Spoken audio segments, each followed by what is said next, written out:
안녕하세요, 헬리네입니다.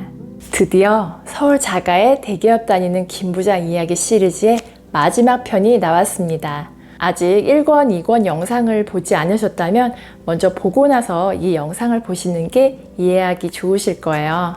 1권 김 부장 편, 2권 정대리와 권사원 편에 이어 3권 송 과장 편으로 이야기가 이어지는데요. 1권, 2권 중간중간에 등장하는 이 송 과장이라는 인물이 참 미스터리했거든요. 회사 내에서 자기 일을 착실히 잘하며 동료들과도 두루 잘 지내는 아주 평범한 직장인인데, 평범하지만은 않은 게 정대리와 권서환 같은 후배들에게 멘토 같은 조언을 잘 해주고 김 부장처럼 독특한 사람에게도 잘 맞춰주면서 회사 사람들에게 투자 상담도 아낌없이 하는 현자 캐릭터를 가진 사람입니다. 송 과장의 비하인드 스토리가 이 3권에 나온다고 해서 책을 읽기 전부터 기대가 컸어요. 송 과장이 30대 젊은 나이에 어떻게 경제적 자유를 이루게 되었는지 궁금하시죠? 전체적인 줄거리를 요약해서 들려드리고 인상 깊었던 문장들을 나눠보겠습니다. 어린 시절 송 과장의 집은 무척 가난했습니다. 돈이 없어 월세를 내지 못해 매년 이사를 가야 했고 전학을 다녀야 했죠. 송 과장의 아버지는 어떤 제품을 만드는 공장을 운영했는데 열심히 살아왔지만 정작 손에 남는 것은 없었고 가난한 생활은 달라지지 않았습니다. 그런 와중에 아버지의 오랜 친구가 토지 보상을 받아 하루아침에 60억을 받았다는 소식은 그들을 더욱 허탈하게 만듭니다. 하지만 알고 보니 아버지 친구는 운 좋게 벼락부자가 된 것이 아니라 원래 가난한 사람이었지만 하루도 쉬지 않고 일을 하다가 보상금을 얻게 된 것이었습니다. 그 이야기를 듣게 된 송 과장은 자신도 아버지 친구처럼 보상받는 사람이 되고 싶다는 부에 대한 욕망을 갖게 되는데요. 송 과장의 마음을 잘 나타내는 부분을 읽어드릴게요. 아버지 친구의 차 트렁크에는 골프채와 쇼핑백이 있다. 아버지의 차 트렁크에는 제품 샘플과 공구, 헬멧, 작업화들이 있고 바닥 매트에는 모래와 흙들이 묻어 있다. 두 분의 삶 자체는 동등한 가치를 갖지만 삶의 질은 다르다. 처음에는 직업 때문인 줄 알았는데 아니다. 결국 돈 때문이다. 돈이 인생의 대부분을 일만 하다가 끝나게 만든다. 돈 때문에 아쉬운 소리를 해야 한다. 돈 때문에 배가 고파야 한다. 돈 때문에 추위에 떨어야 한다. 그 돈으로부터 자유로워지고 싶었다. 땅을 소유한 다음 보상받아야겠다는 단순한 목표로 시작한 송 과장은 책으로 독학하고 무작정 수십 킬로미터 땅을 밟으며 공부를 해나갑니다. 집에 돌아갈 힘이 남아있지 않을 정도로 열심히 조사했죠. 하지만 현실 감각을 익히기엔 부족함이 많았습니다. 그런 송 과장의 수준을 상승시킨 사건이 벌어지는데요. 땅을 알아보러 부동산에 들어갔다가 고수인 박 사장을 만나게 됩니다. 토지 투자 전문 중개사인 박 사장은 송 과장에게 많은 가르침을 줍니다. 박 사장과 송 과장의 대화를 읽어드릴게요.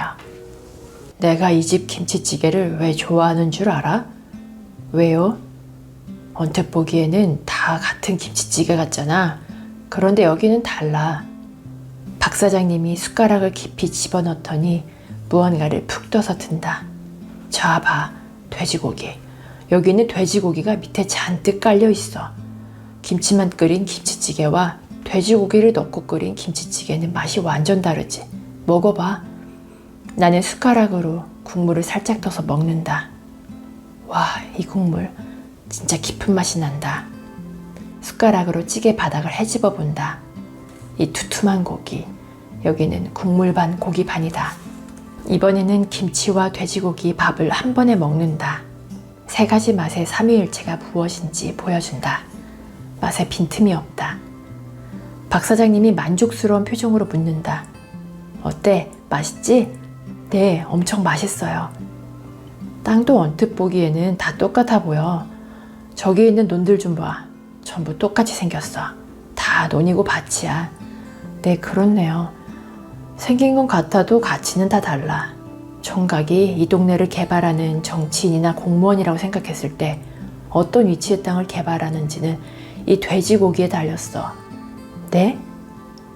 개발 압력, 개발 가능성.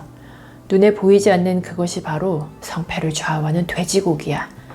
이 돼지고기가 들어있는 땅인지 없는 땅인지 분별해내는 안목이 중요해. 박 사장이 말하는 안목은 어떻게 기르는 걸까요? 바로 과거 자료들을 찾아보며 일일이 발로 뛰는 것입니다.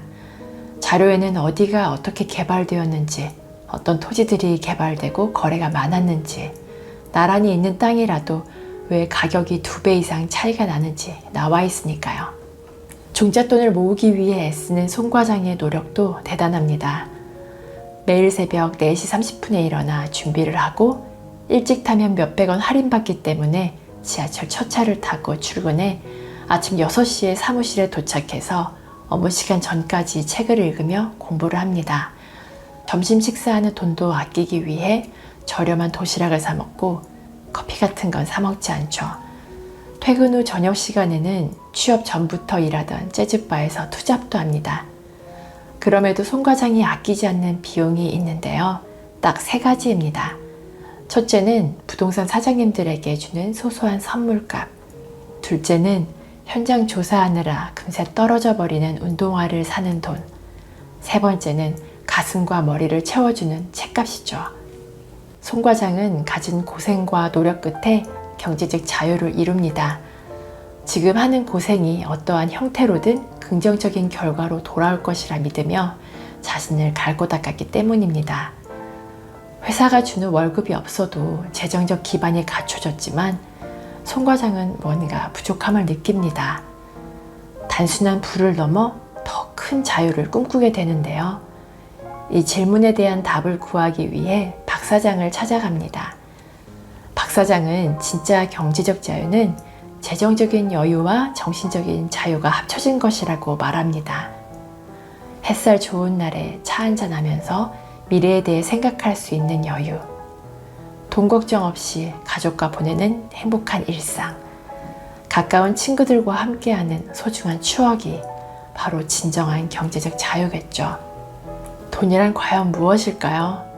우리는 왜 돈을 벌어야 할까요? 돈에 매이지 않는 진정한 자유는 무엇일까요?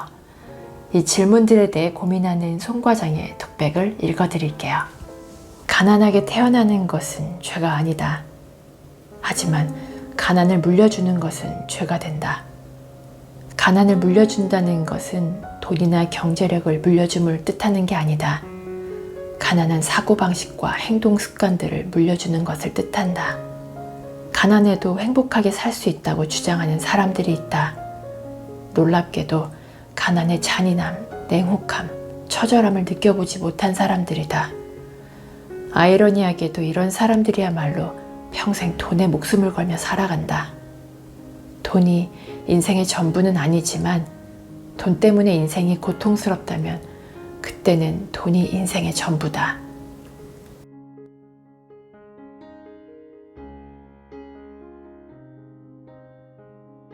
어떠셨나요? 송 과장의 이야기에 공감도 되고 부럽기도 하셨을 거예요. 누구나 돈으로부터 자유로워지고 싶으니까요. 한편으로 저렇게까지 노력하기 어렵겠다는 생각을 하셨을지도 몰라요. 일정 부분 실화를 바탕으로 만들어진 이야기인데 송 과장이라는 인물이 특별하기 때문은 아니라고 말씀드리고 싶어요. 사실 송 과장은 취준생일 때 자살을 시도했다가 경찰이 아버지에게 알려줘서 정신과 진료를 받게 되었습니다. 그곳에서 자신이 ADHD라는 걸 처음으로 알게 되고 치료를 받게 되는데요. 왜 그동안 자신이 남들보다 뒤처지고 몇 배의 노력을 해야만 간신히 평범한 성과를 낼 수 있었는지 깨닫게 되거든요. 이 책은 단순히 송 과장이 돈을 어떻게 벌었느냐에 초점이 맞춰져 있지 않고 그의 일생에 걸친 성장 스토리를 담았으니 직접 읽어보시면서 용기를 얻으실 수 있을 거예요. 이 영상에서 일일이 다 설명드리지 못했지만 책 속에 박 사장이 송 과장에게 알려주는 투자 철학과 잠깐 등장하는 송 과장의 친구 설렘 버핏의 재테크 꿀팁도 참고하시면 좋을 거예요.